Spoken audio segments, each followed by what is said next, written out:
you wanted the best, you've got the best podcast. The hottest podcast in the world. The Chris Voss Show, the preeminent podcast with guests so smart you may experience serious brain bleed. The CEOs, authors, thought leaders, visionaries, and motivators. Get ready. Strap yourself in. Keep your hands, arms, and legs inside the vehicle at all times, because you're about to go on a monster education roller coaster with your brain. Now, here's your host, Chris Voss. Hi, folks. It's Voss here from thechrisvossshow.com. Ladies and gentlemen, there are ladies, things that makes official. Welcome to the big show. As always, the Chris Voss Show is a family that loves you, but doesn't judge you, at least not as harshly as the rest of your family, because we're a family that loves you, in spite of maybe all your flaws and stuff, because we know you're here on the Chris Voss Show listening so you can learn more and be a better person. You know, maybe you're just listening for the laughs, but, you're probably learning something as you go. Go to goodreads.com/Chris Voss, linkedin.com/Chris Voss, Chris Voss 1 on the TikTokity, and all those crazy places on the internet. Opinions expressed by guests on the podcast are solely their own and do not necessarily reflect the opinions of the host or the Chris Voss Show. Some guests of the show may be advertising on the podcast, but it is not an endorsement or review of any kind. Today's featured author comes to us from bookstolifemarketing.co.uk. With expert publishing to strategic marketing, they help authors reach their audience and maximize their book success. Today we have a wonderful young lady on the show. We're going to be talking to her about her book called A Caregiver's Companion, Spiritual Support for the Stressed Out Soul, out February 25th, 2012 by Cynthia B. Stotlar. We're going to get into it with her and all of her details, as it were. Cynthia Stotlar Hedberg was first a caregiver role that she had in her 20s, helping her grandmother as she struggled with terminal stomach cancer, and her aunt who had cerebral palsy. They lived together in Georgia. She lived in Nashville, which was a 4-hour drive, and went down many weekends to help with errands and homework. She would run interference with the doctors as needed, and she was originally a medical technologist. She spoke medical and could help her understand her treatment options, and much was learned in that care. Her aunt ultimately succumbed to ovarian cancer a few years later. In her 40s, she had cancer herself. She became more empathetic, and in her late 40s, she helped her parents' health as it started to fall, and her husband as well. Give us welcome to the show. How are you, Cynthia? Doing good. How are you? I am excellent. Sounds like you've been a caregiver for quite some time. Give us your .coms. Where do you want people to find you on the interwebs? Basically, it's my name, Cynthia Stotlar Hedberg, books.com. So give us a 30,000 overview of what's inside your book. The Caregiver's Companion is basically a lot of stress management tips and ways that you can help yourself. It's kind of on the concept of when you're on an airplane and they tell you to put on your mask before you help anybody else. If you're a caregiver, you get really stressed out and you get tired. Mm-hmm. And you can't help your person if you're too tired to do that. And so you have to be sure that you take care of yourself as well as take care of your person or persons. And so it looks at a lot of different stress tips and a lot of different ways that you can help your person that you're taking care of have a better last time. So that they enjoy themselves and you enjoy being with them, and that it just becomes a better experience for both of you. And how do we define caregiver? What's the definition of that you take and use? I think a lot of people are caregiver roles. It depends on, I don't have a particular definition. It's just somebody who's helping take care of that particular individual. It could be somebody who's giving them rides to the hospital. That's a friend. It could be a loved one who's doing 24/7 care. I ended up being the person for my grandmother who was coming down every other weekend to take care of her and be sure that she had the food that she needed and her house was clean and that all of her errands were run. But we also had care set up from the local hospice to help take care of her during the week because I couldn't be there all the time. Yeah. For my mom and dad, they lived with us for 2 years before they went into a nursing home situation. Oh. And so that was more 24/7. And then for both my late husbands, obviously I lived with them. So that was 24/7. Yeah. Those husbands, they always want you to live with them 24/7. They do. They do. I don't know why, but they do. What is that about? The, caregiver, a lot of people, I think more now than ever, are finding that, they end up caring for their parents. People are living longer. Yes. And, they're developing, different age-related issues, Alzheimer's, dementia, poor voting choices. No, I'm just teasing. Anyway, I don't know what that means, folks. Just, it's an open joke. Just read it how you want. They watch, I don't know. I can't tell any more jokes on that. I'm done. All right. So, a lot of people are finding themselves in this position, and sometimes it's affordability. Sometimes they don't have the money, or maybe the family doesn't have the money to put them into these things, or maybe they don't qualify for Medicare or Medicaid. And that's the challenge that we ran into with my mom and dad. They only had a set amount of money, and we knew that they would go through it awfully quick if they went directly into a nursing home kind of environment. And so kept them at our house as long as we could until they had more care needs than we could possibly provide for. Mom had Alzheimer's, and my father had diabetes and myasthenia gravis. And so it wasn't until they got to the point where we really couldn't provide care for them anymore at home that they went in, because when you don't have a nursing home, skilled nursing was $12,000 a month. Yeah. Assisted was $8,000. It's no joke.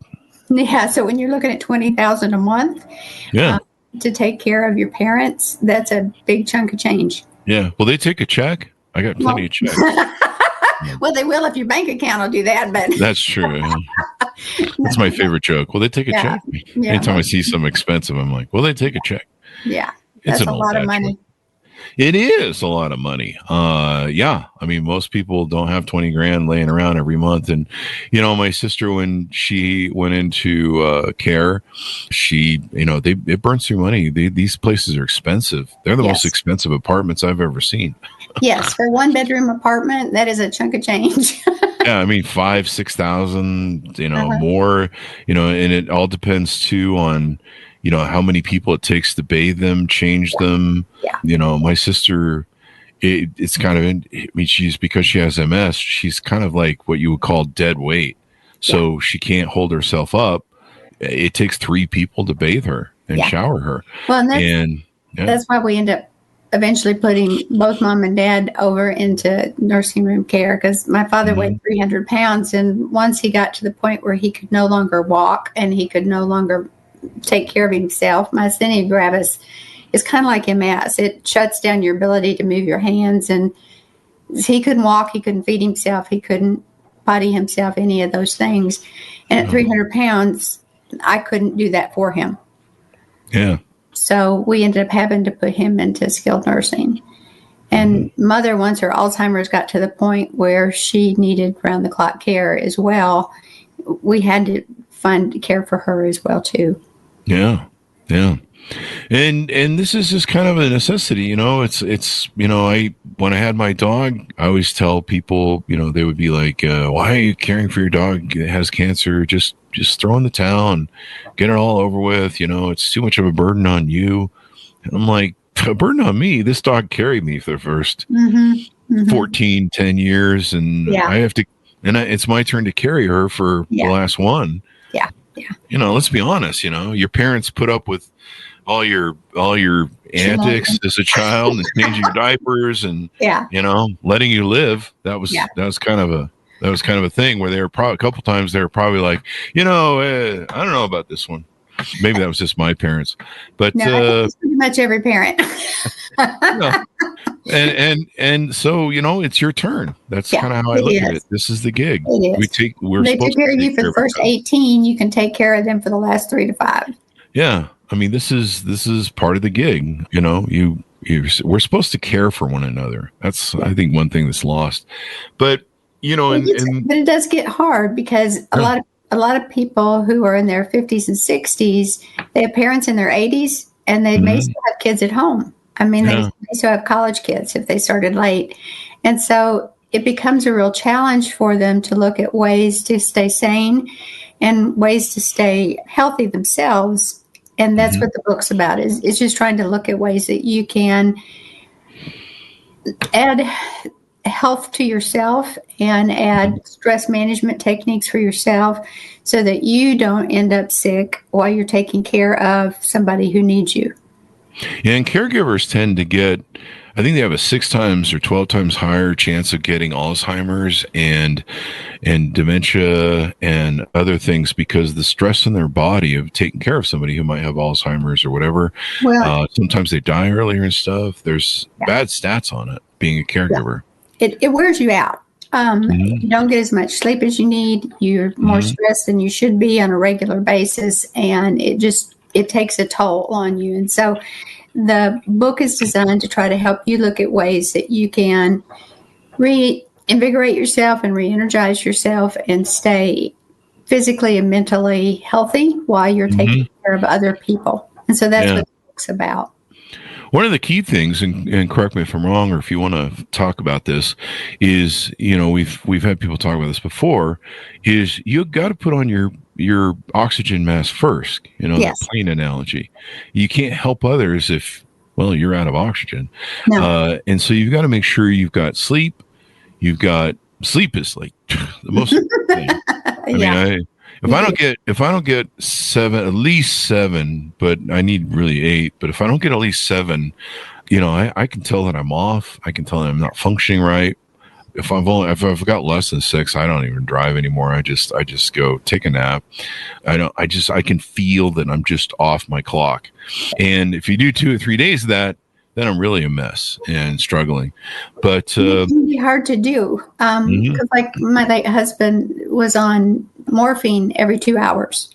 Wow. The last couple of weeks that he was alive. And so we had to look at ways that we could do that so it wasn't just one person having to wake up every 2 hours all night long to do that. And because when you've got somebody who needs morphine every 2 hours, that means either one person gets no sleep or people take turns with that. And so you do need to, one of the themes of the book is that you do need to ask for help. And that it's okay to ask for help and that people will help you. A lot of times people will just say, let me know if you need help. People don't like asking for help. And so you do need to remember that it's okay to ask for help. And that to say, I would really appreciate it if you could do this. Could you drive him to a chemo session? Or could you pick him up from a chemo session? Or could you, when you're getting groceries, could you pick these 3 things up for me? So that you can get a little bit of relief here, there, and somewhere else. I was lucky because I do go to church and I have a really good support group at church. And they were willing to make some meals for us and drop things off and do things like that. But some people don't have that. And so you do need to look at, who do you have that you could ask? Yeah. And sometimes, I don't know, sometimes people feel isolated or they think I'm the only one who can do this. Asking probably other family members to pitch in. Sometimes they won't. You've got that sort of drama and stuff. Talk to us about maybe how to navigate that. There's a thing on the internet called Caring Bridge, and you can set your person up and you can see who would support you, and you can put what you need and see who would volunteer to help take care of this need or that need, and that can be really helpful. The other thing you can do is just call a family meeting and say, here's what we've got going on. Who's willing to jump in and help? And is somebody willing to just do groceries? Maybe they're scared of being with the person or they're uncomfortable being with the person, but maybe they could pick up groceries for you. You're paying for it, but they could pick them up. Some grocery stores, since COVID, one of the nice things that has happened is that grocery stores are much more okay with having you order online and drop them off for you, or order online and you can go pick them up so that you don't have to spend an hour inside the grocery store. You can just order online and then swing by and pick them up. Yeah, because that's what's important, making sure that they're taken care of. They've got food, water, shelter, and Doritos. Yeah. There's a joke. I got a joke in there. Whatever they can eat. Sometimes on chemo, the only thing that you can eat is applesauce because it tastes Really? good coming up as it goes down. So, I'm never getting cancer. yeah, I'm a cancer survivor. I mean, applesauce is good, but yeah, it's that good. yeah. But it's interesting to look at little things that you can do that can help you lessen the burden on yourself, and then things that you can do to make a task more fun for the person who's got cancer or who's got Alzheimer's. I mean, Mom thought when she was in hospice, she made this comment one night that got us thinking, and we're able to work with it. She said, I don't know who invited me on this cruise, but I'm still not having a good time. And so what we realized was that she thought her hospice room was a cruise ship cabin.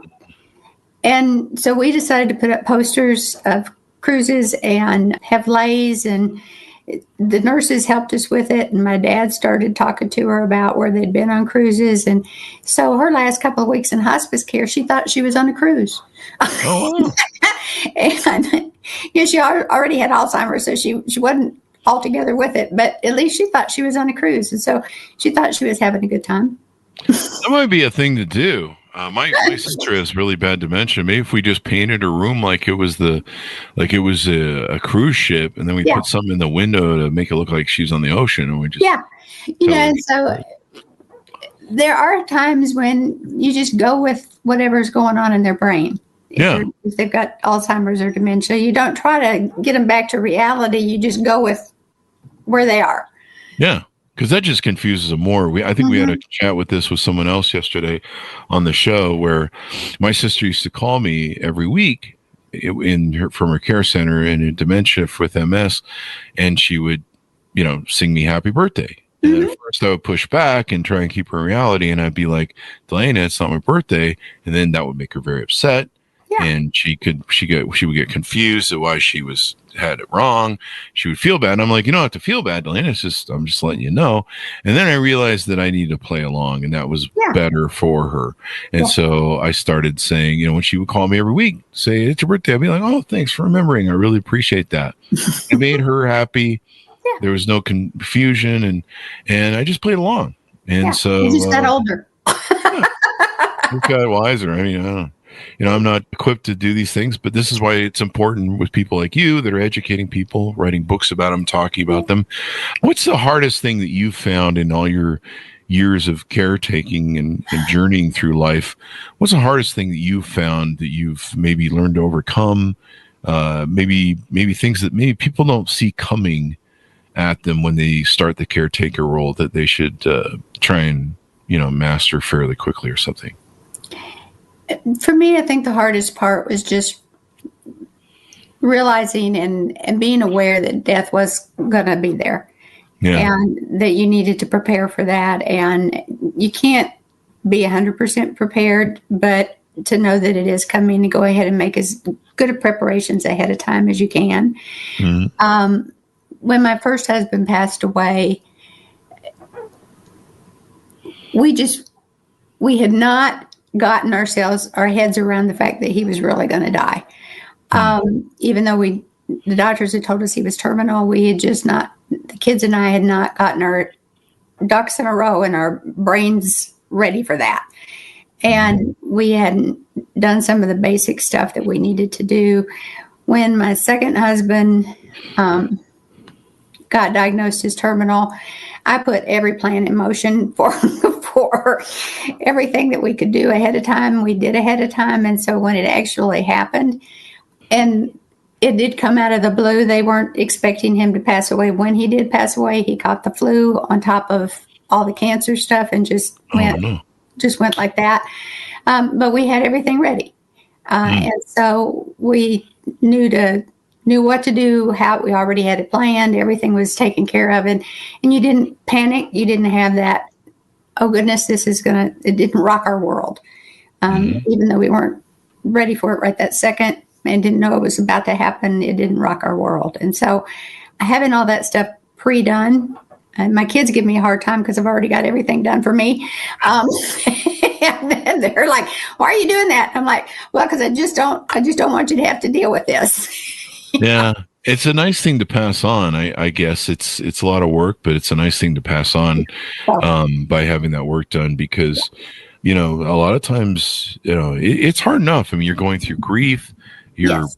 loss, the pain, the shock, Yeah. the awe. I mean, Yeah. it just kind of, Yeah. it can be hard. And so, yeah, having those things planned out and stuff,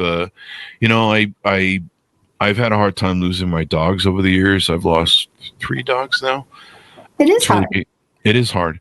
And the first two, I had a lot of issues with grief. I felt that things were taken from me that were mine, et cetera, et cetera. And, since then I adopted Stoicism and Memento Mori, which means, I think a quote from Marcus Aurelius is, this isn't the meaning, but basically death smiles at us. All we can do is smile back. Yeah. And so you've got to be prepared for the inevitable. I mean, last time I checked, was it Jimi Hendrix who says no one gets out of your life? No, they don't. It's your time's going to come, and preparing for that. And I think sometimes looking that dragon in the mouth instead of being in denial and trying to ignore it. Yeah. I think looking at that dragon, and then you can prepare better. Like when my father was, we knew the end was coming. We didn't know where it was. He was having strokes and heart attacks and complications and in and out of hospitals. And I knew the time was going to come. And so I took the time to sit down with him, photograph him, talk to him about his life as much as I could. He was starting to repeat stuff with dementia. And so you just get the same story every day. But, and that was fine. I just play along and see if there's anything new. But cleared the decks, made sure there wasn't any sort of, things he may have had with me or I had with him. And so that when the time came that he did pass, I felt like everything had been put into place. I mean, I still grieved, I still whatever, but I wasn't, I think living in that denial where you're just like, no, it'll never come. And then when it comes, I mean, that's what gives you that shock. Yeah, it really knocks your feet out from under you. If you haven't thought through that and you haven't gone through that. I do funerals for people, and 2 weeks ago, I did a funeral for a 95-year-old gentleman, and he had pre-planned everything for his kids. Wow. And so his 2 daughters, basically, they just had to put his plan in motion. And it was a beautiful funeral. He had done an excellent job of getting everything together, and it had everything planned for them. And they didn't have to do anything but kind of sit back and relax because it was done. And the fact that he had taken that time to do that, I mean, when you're 95, you do know it's coming at some point pretty soon. What? So you got another 95 years if you play it right. Maybe eat some berries and fruits. And so I thought that was just really thoughtful of him to have done that. And so I think when you do have somebody, you are caregiving for someone, and you realize that it has the potential to be fatal, to go ahead and talk to them like you did with your dad, to go ahead and talk to them about, well, what would they like? Do they have special things that they'd like to have? Are there particular things that they would want? To go ahead and have that conversation. It sounds morbid, but it's a nice way to be sure that you do what it is that they want and that you honor that. Yeah. I mean, it is morbid. That's the one thing I hate about it. It's such a hard discussion. Like, hey, we're going to throw parties after you're dead. Yeah. But my so sons and I have already talked about it. One of my sons and I have already talked about, what to do. And so I think it's a good conversation to have. Yeah. It's just, I mean, it's uncomfortable, but it beats, not knowing. My mom has got she's got a folder. So if she's hospitalized or if, all the stuff I need to know to maintain and yada, yada, yada, it's all there. And, it's good to have that sort of data so that people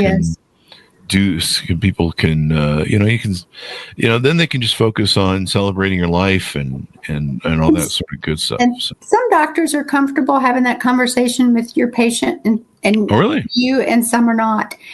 My first late husband's doctor was not comfortable having that conversation. And so I think that's one reason we were not prepared. And my second late husband, his doctor was really upfront about, this is what's going to happen. Here's kind of the process that we're going to be going through. And here's where things are. But she was also really good about saying, what do you want to do what do you want to accomplish your last year? And when he would tell her about kind of what some of his bucket list items were, she helped make it happen. And so she would get him beefed up on his steroids and his chemo and stuff so that we could go take a trip and knock something off his bucket list and have some fun. And he had a wonderful last year. And so I think if you do have a good doctor who is open to helping you have a good last year, you can. Well, that can definitely help. So tell us about some of the offerings you have on your website. What do you do for people? How can they enlist your help? On the website, it's got information about the book. I'm also an artist, as you can kind of see behind me. It's got some of the art that I have. One of the things that I do to honor my late husbands is my second late husband was very strong Christian, and I've taken over the program where at church we send out cards for our folks that are sick and whatnot. And so I send like little handwritten cards and things that are hand painted and send those out to people to try to honor his memory. And so on the website, it's got information about art. It's got the information about the book that's already out. It's got information about the book that's coming out. And then I am a grief coach. If somebody wants to talk to me about grief, I'm happy to chat with them. And one of the things that I encourage people to do if their person passes away is to get help. There's some good grief programs out there. Grief Share is a Christian-run program that a lot of churches offer. And I encourage people to look into that in the church nearest them. You can go look up Grief Share and put in your zip code and find an offering near you. And then I know I did one-on-one counseling. And so you can look for counselors in your area that provide grief counseling and grief coaching. It's tough when you lose somebody. Just like even losing your dog is hard. Try losing a husband of 25 years or 30 years or 40 years. It's really hard. Yeah. Because you have to start over and train a new one. Yeah. Well, a lot of us don't even start over. That's true. Because that training could take decades. But the jokes, people. The jokes. Don't write me. I know. It is just, but it is hard. I mean, when you lose somebody that you've been married to for 25, 30 years, it's like getting torn in two. Yeah. Yeah. And then they start investigating whether you were the one who killed them. Wait, is that just me? No, not when they die of cancer. That's true. It's kind of a half joke there. We should be careful with stuff. Chris. But no, I mean, all jokes aside, I mean, this is a serious thing, and it is mortality. I mean, we need to take it with a little bit of grain of humor and realize that this is life, and it is. And you do need to look for the humor in what's going on around you. I mean, like when Mom said that she didn't know who had invited her on this cruise, but she wasn't having a good time, we rolled with that.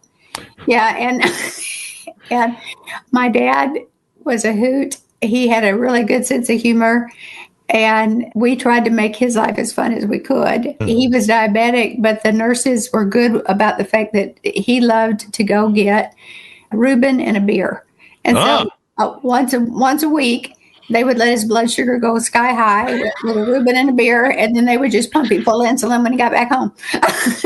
Hey, man, if you're going out, go out on top, baby. So do what you love. We would talk to the nurses ahead of time and tell them, that we were going to take him for his Reuben and his beer and to prepare him for when he got back. That insulin shot for when he comes back from so you'll need to pump him full. Yeah, you'll need that insulin shot. Yeah, so I used to know people that they would do that. They're like, I want to go to McDonald's, but it's bad for me because I have diabetes, but I'm just going to take an insulin shot and eat the Big Mac. And I'm like, I'm not really sure this is the way you're supposed to be doing this. It's not. Hey, when you're 83 and you're 83, fuck it. Go out on top. Pretty much nothing works. You might as well have just a little bit of fun. And if a Reuben and a beer does it, then, hey. Yeah, if you can get a good Reuben too. And I'm hungry on the podcast. Wow. We have a wonderful restaurant here in town that does great Reubens. Oh, do you? You're killing me, man. I got to go find a Reuben place now. I got to go find a Reuben sandwich place. I'm in Utah, and they don't make Reuben here. Oh, I bet not. I mean, I imagine they do. I think I know of a place that does, but yeah, now you've given me Reuben. Yeah. Oh, I'm sorry, but now you're going to want one. No, it's cool. I'm probably just hungry. I probably need a protein shake or something. Anything more we need to know about you, what you do, the book, your services before we go out?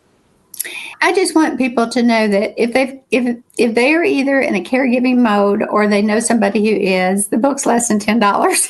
It's not going to break you. It's to go on Amazon or go to Barnes and Noble and get the book. It will help. There you go. The book has a lot. It's biblically sound, and it's also got a lot of good tips about how to stay sane and to stay in good health while you're doing caregiving. And so it's a good book for you. A good book. Good book. To read and be involved and all that good stuff so that you can do all the things. Well, thank you very much for coming to the show. We really appreciate it and giving us your insights, Cynthia. You're welcome. And I love all the artwork behind you that's in the Thank video. you. People get a chance to watch the YouTube video. You got all this beautiful art. Is that your painting or someone else's? Some of it is mine. Like the one right behind me is mine, and the one right up there is my grandmother's. Oh, there you go. What a beautiful collection of flowers. Thank you. Yeah, we were both flower girls. Oh. All right. Well, thank you very much for coming to the show. We really appreciate it. Cynthia, give us your .coms as we go out. Cynthia Stotlar, HedbergBooks.com. And I'm on Instagram. I'm on Facebook. You can find me. Thank you very much for coming to the show, Cynthia. Thanks for tuning in. Refer the show to your family, friends, and relatives, or I'll have to come over there and I'll doorbell ditch your house. I'll ring the doorbell and run off, just like we used to do as kids. Yeah. Not your house, Cynthia, the audiences. I mean, if you my doorbell's not working right this second, so you'd have to knock. That explains why you never respond when I do it. So people are like, "We'll see you on the ring, Chris." Yeah. Just to refer the show to your family, friends, and relatives, go to goodreads.com/Chris Voss, LinkedIn.com/Chris Voss, Chris Voss 1 on the TikTokity, and all those crazy places on the internet. Be good to each other. Stay safe. We'll see you guys next time. And that should have us out in the final.